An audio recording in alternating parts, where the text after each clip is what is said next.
بسم اللہ الرحمن الرحیم اللہم صلی علی سیدنا مولانا محمد وعلی آلہ وصحبہ وبارک وسلم۔ الحمدللہ تعالی ماہ ذی الحج یہ شروع ہو چکا ہے، قربانی کے ایام قریب ہیں، تو میں نے چاہا کہ اپنے چینل ڈاکٹر حسین آزاد یوٹیوب چینل کے ذریعے آپ تمام احباب تک جو قربانی کرنے کا ارادہ رکھتے ہیں ان کے لیے قربانی کی جو فضیلت ہے وہ بتائی جائے، اس کے مسائل بتائے جائیں تاکہ اس کے مطابق وہ قربانی کریں اور مصنوع طریقے سے قربانی کی جائے اور ان کے مسائل کا ان کو علم ہونا چاہیے۔ اس حوالے سے اللہ تعالیٰ نے قرآن پاک میں ارشاد فرمایا فَصَلِّ لِرَبِّكَ وَانْحَرْ، کہ بس اپنے رب کی نماز پڑھیے اور قربانی دیجیے۔ اس کی فضیلت کا اندازہ اس بات سے لگایا جا سکتا ہے کہ اللہ تعالیٰ نے حکم دیا، جیسے نماز کا حکم دیا فَصَلِّ، بس نماز پڑھیے، لِرَبِّكَ، اپنے رب کی، وَانْحَرْ، یہ بھی امر کا صیغہ ہے، اور قربانی دیجیے۔ اس کا مطلب یہ جی قربانی بھی واجب ہے ان لوگوں کے اوپر جو صاحب حیثیت ہے، صاحب استطاعت ہے۔ اور یہ سورۃ کوثر کی جو آیت نمبر 2 ہے اس میں اللہ تعالیٰ نے ارشاد فرمایا۔ اس آیت کریمہ کے ذریعے دراصل امت محمدی صلی اللہ علیہ وسلم کو یہ سبق دیا جا رہا ہے کہ نماز اور قربانی ہی بدنی عبادت ہے، روحانی عبادت ہے اور مالی عبادت، ان سب کی جان ہے۔ در حقیقت اسی سے قرب الہی کی راہیں کھلتی ہیں، اور نماز کے ذریعے بندہ اللہ تعالیٰ کو پاتا ہے، اور قربانی کی قبولیت کا اندازہ اس بات سے لگایا جا سکتا ہے کہ قربانی کے جانور کے خون کا قطرہ زمین پر بعد میں گرتا ہے، اللہ کے حضور پہلے حاضری ہو جاتا ہے اور قبول ہو جاتا ہے۔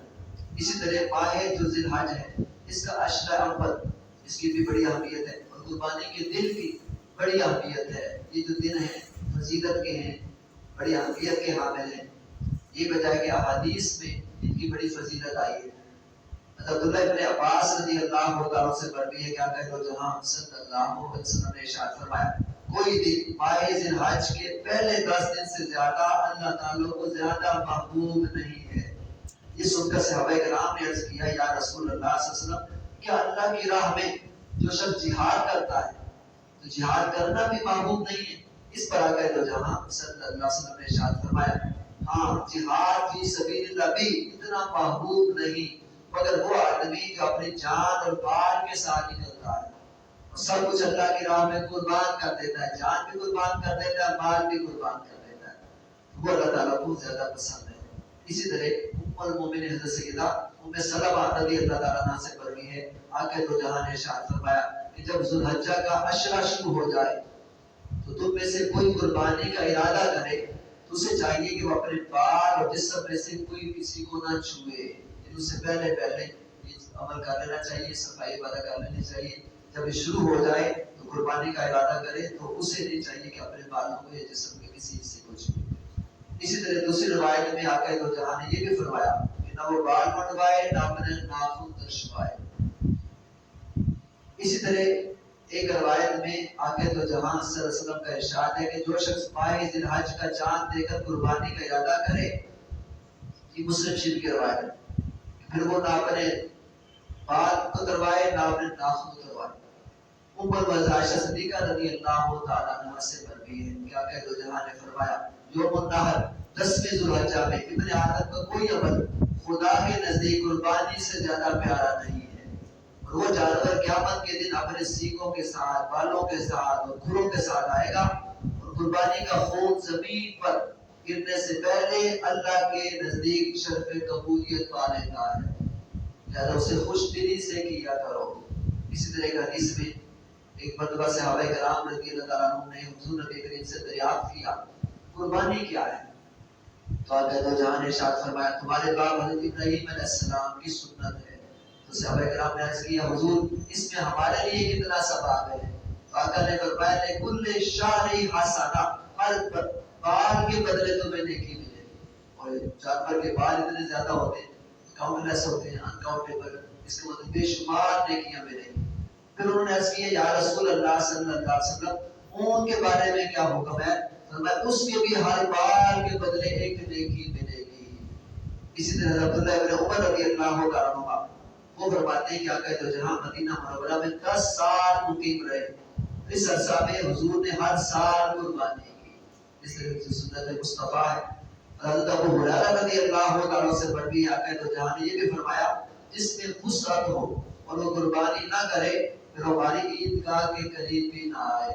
اس کا مطلب جو صاحب استطاعت ہے اسے چاہیے کہ وہ اس کی ضرور قربانی دے. اس کے جو اہم مسائل ہیں قربانی کے ہم اس طرف آتے ہیں تاکہ ہمیں معلوم ہو کہ اس کی مسائل جو بڑے بڑے عام ہیں جن پر عمل کرنا ضروری ہے وہ کون سے ہیں. تو پہلی بات یہ قربانی صرف مسلمان پر واجب ہے، غیر مسلم پر قربانی نہیں ہوتی. قربانی مقیم پر ہے، مسافر پر بھی قربانی نہیں ہے. نفلی اگر وہ دینا چاہے تو وہ دے سکتا ہے. پھر قربانی صرف مرد پر واجب نہیں، عورت بھی قربانی دے گی زیادہ تو وہ صاحب سید ہے، صاحب نصاب ہے اور وہ صاحب استطاعت ہے وہ بھی دے گی. جس شخص کو وسعت ہو کہ وہ اپنی واجب قربانی کے علاوہ بھی قربانی کی توفیق رکھتا ہے تو اپنے ماں باپ کی طرف سے قربانی دے سکتا ہے، نفلی قربانی ہے. اساتذہ کرام کی طرف سے دے سکتا ہے، بزرگان دین کی طرف سے قربانی دی جا سکتی ہے. اصالہ ثواب کے لیے نفلی قربانی بھی دے سکتا ہے. بالخصوص آقا دو جہاں صلی اللہ علیہ وسلم کی طرف سے قربانی دینے کی بہت زیادہ فضیلت ہے، چونکہ یہ آقا دو جہاں کا معمول مبارک تھا کہ حضور نبی کریم صلی اللہ علیہ وسلم اپنی امت کی طرف سے بھی قربانی کیا کرتے تھے. حضور کی مثال کے بعد سیدنا علی مرتضیٰ شیر خدا رضی اللہ تعالیٰ عنہ حضور کی طرف سے بھی قربانی دیا کرتے تھے. یہ جو مشہور ہے کہ گھر میں ایک آدمی قربانی کرتے تو سب کی طرف سے واجب ادا ہو جاتا ہے، یہ بات غلط ہے. اس کی کوئی اثر نہیں اور کوئی شرعی دلیل موجود نہیں، بلکہ گھر میں جتنے افراد میں قربانی کے واجب ہونے کی شرطیں پائے جائیں ان سب پر قربانی دینا واجب ہے. اور پھر ایک اور بڑا اہم مسئلہ قربانی ہر آزاد مسلمان مرد ہو اور مالک نصاب ہو، مقیم ہو، اس پر واجب ہے، خواہ وہ گاؤں میں رہتا ہو یا شہر میں رہتا ہو.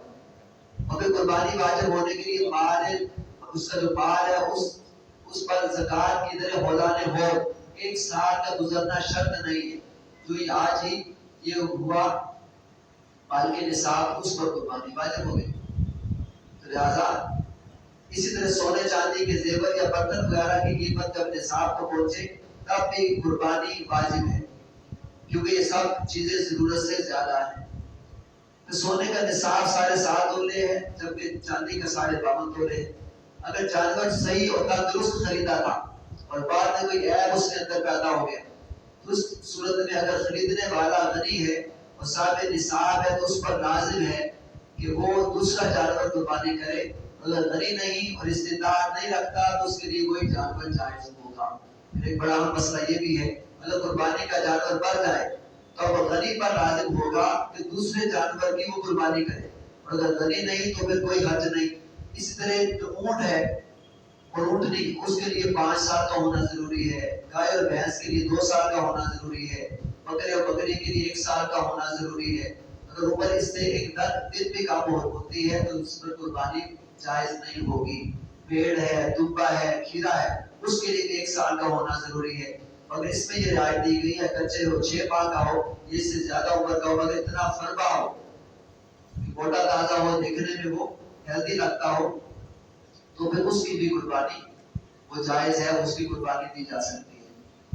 وہ جانور جس میں نر اور مادہ کی دونوں علامتیں ہوں اس کی قربانی جائز نہیں.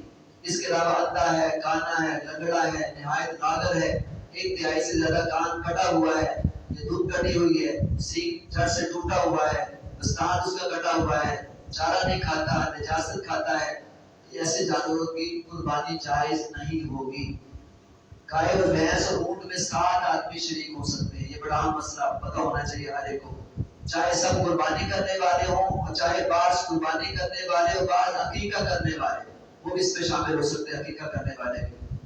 لیکن کسی ایسے شخص کو شامل نہیں کرنا چاہیے جو صرف کاروبار کی غرض سے یا گوشت کی خریداری کے حوالے سے حصہ ڈال رہا ہو، اس طرح قربانی جائز نہیں ہوگی.